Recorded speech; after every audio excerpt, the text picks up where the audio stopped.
surf és un esport on vas amb una taula i et desllices per sobre de l'aigua traccionat per un estel.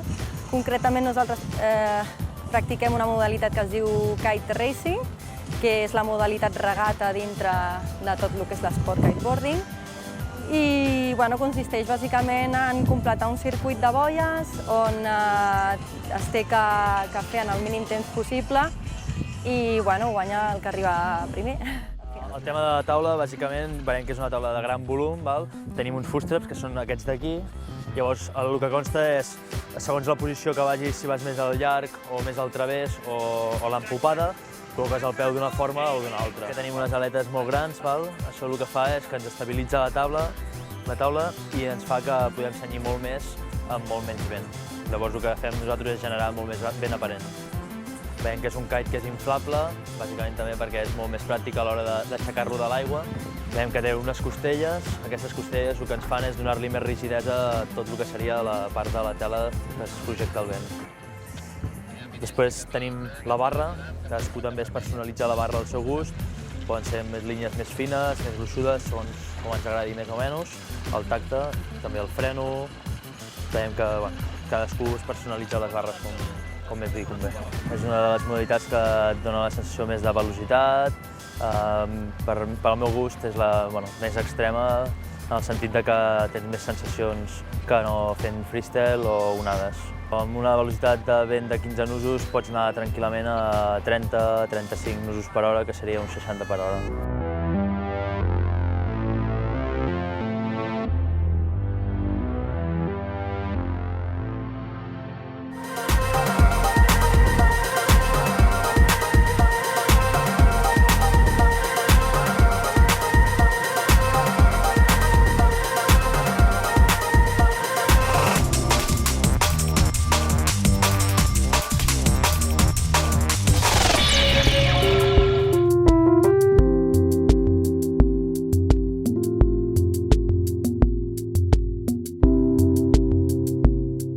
Sí que ha sido un amor a primera vista la pelota.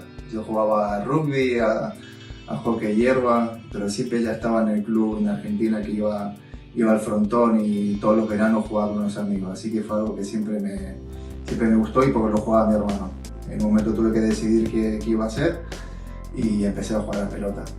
Durante que llegué aquí a Barcelona en el 2002, y la progresión realmente en cuanto a la modalidad fue rápida, porque allí se juega una modalidad que es paleta goma y es bastante adaptable a lo que es la paleta cuero.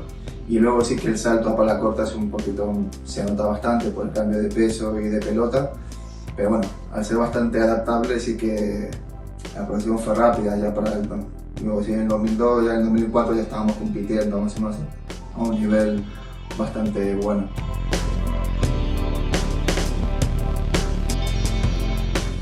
Primer torneo internacional tuve la oportunidad en el 2005 que me llamó el entrenador de la selección española, Seba Barcelus. Estábamos jugando en las finales en Logroño, del club, y me preguntó si quería formar parte de la selección española. Ahí tuve que decidir un poco si seguir con Argentina o jugar por aquí, pero al final ya estaba muy instalado aquí ya en España y ya decidí seguir con la selección española porque ya tenía mi grupo de amigos y conocía a toda la gente.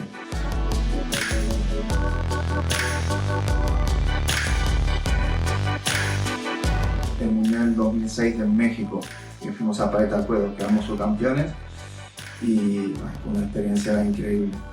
Y luego ya tuvimos el salto en la primera Copa del Mundo del 2007 de Barcelona, que ahí tuve mi primera oportunidad de ser titular y jugar. Y por suerte salió todo redondo y ganamos la Copa del Mundo de paleta cuero contra Argentina. Y también, aunque yo no participaba, también se ganó a pala corta. Respecto al Mundial 2018, creo que, como toda la gente allegada sabe, para mí ha sido como un fracaso. Lo tuvimos todo para ganar. Ciertamente a paleta cuero ganamos. En este caso yo no jugué la final.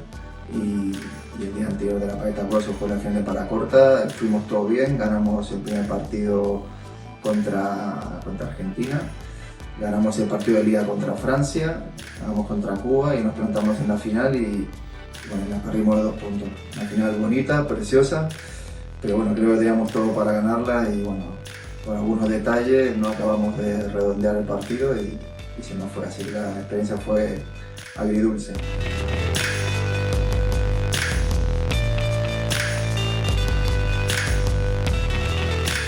De cara al futuro, bueno, en 2018 cuando terminé el Mundial lo primero que dije fue que iba a dejar de jugar, porque bueno, también la edad, los años van pasando para todos, pero creo que me voy a dar la oportunidad de dar un pasito más hasta la siguiente Copa del Mundo y el Mundial.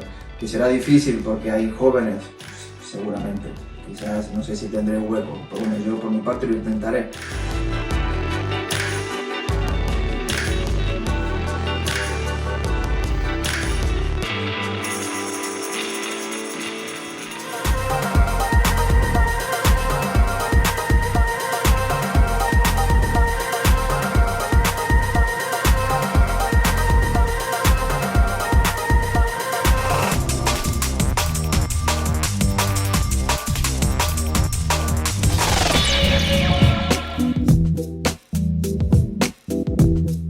El colombòfil agafa els coloms al seu colomar, llavors els porta amb unes gàbies al club, el seu club llavors els controlen amb un escàner que aquells coloms van a la gàbia, van a concurs, diguéssim, queden registrats i seguidament s'engavien amb unes gàbies que podem veure, que són unes gàbies especials pel transport dels coloms que porten els camions, que són camions especials, i llavors aquestes gàbies van precintades amb tota la seva documentació i es carreguen al camió.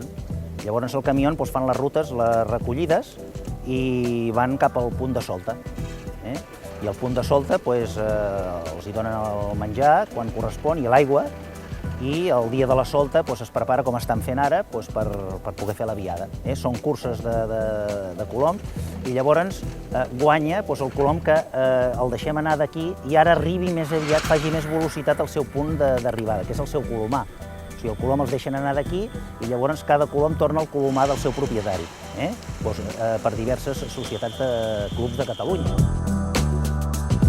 I Catalunya són diverses societats amb diversos membres que normalment anem canviant entre nosaltres i anem fent la raça cada vegada millor i tindre exemplars que fan la distància més ràpid cada dia. Anem fent soltes progressives a partir de 50 quilòmetres, 100, 200 i anem pujant la distància fins a arribar a aquestes distàncies que són uns 1.000 quilòmetres o més de 1.000 quilòmetres.